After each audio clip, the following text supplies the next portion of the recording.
Have you noticed that New Adventists cannot keep it in? They have to share it. And inevitably they walk up against a brick wall and get bashed. Because those that they love and want to reach can't handle it. Have you noticed that? And then they withdraw a little bit and they have to re-strategize. Okay, so the bottom line that I'm trying to get at here is it is wonderful to know the truth. It is one of the greatest privileges that God could have given us. Time over this show yesterday, even on election night, about how politicians on both sides are dealing with Trump's victory. But we've not really spent much time on how you, the voters, and our viewers are reacting. You guys matter. You spoke. That was what this election was about. So we'll start in West Palm Beach, Florida, where Trump supporters broke out in hymn. Then sings my soul.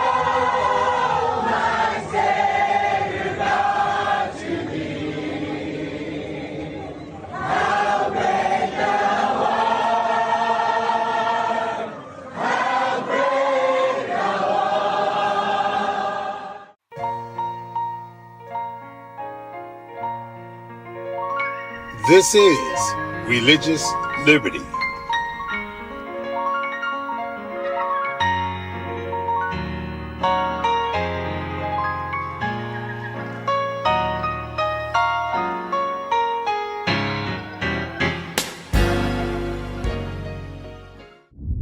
I get in there, you're going to be using that power at a level that you've never used it before.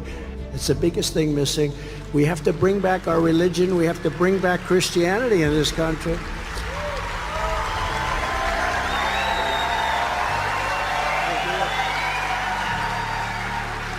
Your t-shirt says Jesus Christ 24.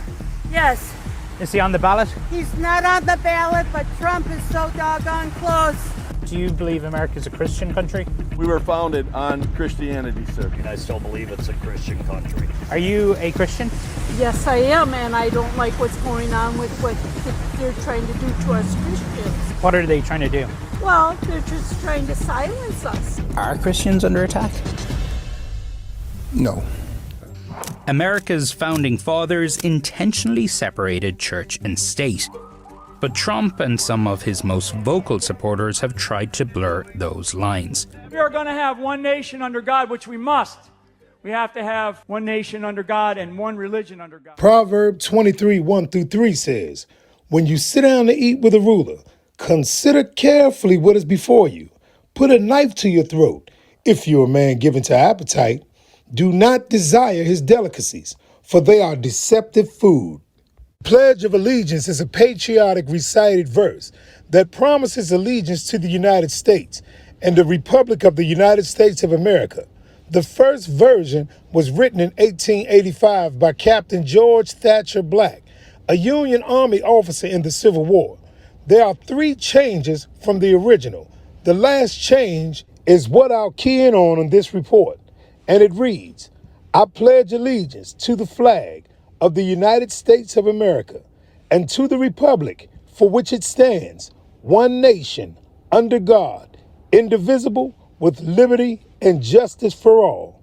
On February 7, 1954, then President Dwight D. Eisenhower attended a church service at the New York Avenue Presbyterian Church in Washington, D.C., where Abraham Lincoln was a member.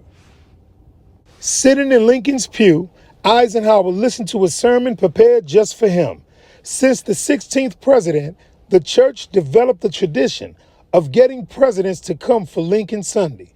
Early in February, near Lincoln's birthday, Reverend Dockery prepared his sermon for an audience of one. During the sermon, Dockery defined the American way of life as based on the 10 Commandments and the words of Jesus of Nazareth, the living word of God. The absence of God in the pledge, as far as he is concerned, presented a serious problem because the United States faced a theological war against Soviet communism. It is Armageddon, a battle of the gods, he said. To omit the words under God in the Pledge of America is to omit the definitive character of the American way of life. The sermon worked. Members of Congress requested copies the next day. It was reprinted in the Congressional Record, and clips ran in the newsreel segments in theaters.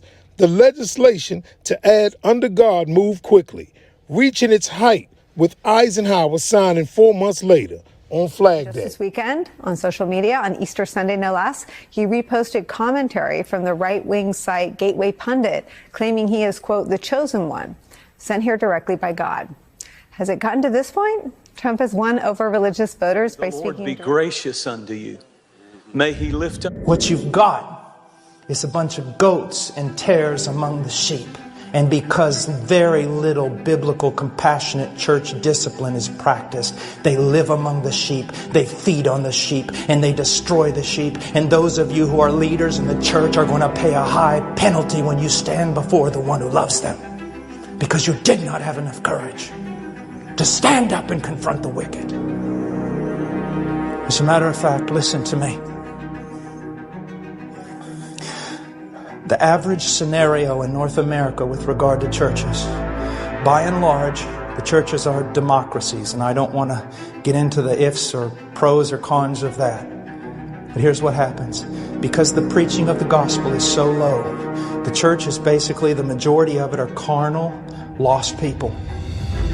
And because it is a democracy, they by and large govern the direction of the church. And because the pastor doesn't want to lose the great number of people, and because he has wrong ideas regarding evangelism and true conversion, he caters to the wicked in his church. And his little group of true sheep that belong to Jesus Christ are sitting there in the midst of all the theater, in the midst of all the worldliness, in the midst of all the multimedia going, we just want to worship Jesus, and we just want someone to teach us the Bible. And pastors are going to pay for that. This soul of mine is going home, be with the Lord, and trouble, it will be over, and I have a brand new start. Oh, in the morning when I rise, shake the dust from my feet, wipe mine, and I'll cry. Oh, what a day, what a day, oh, what a day this will be. Oh, what a day this will be. I'm going home. I'm going home. One of these old days. I'm going home. I'm going home. I'm going home. I'm going home. I'm going home. You know I'm going home. Going home. I'm going home. I fixed it up with Jesus. Yes, I did. Fixed it up with Jesus a long time ago. Long time ago.